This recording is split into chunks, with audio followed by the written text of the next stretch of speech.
শ্রাবণ মাসে ঝিঙুর বলে গো ডালে পাতে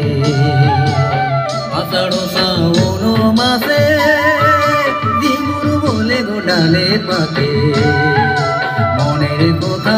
মনে রহি যায় রই সজনী কেসে বুঝাবো আমার মনের কথা মনে রহি যায় রই সজনী কেসে বুঝাবো আমার মন।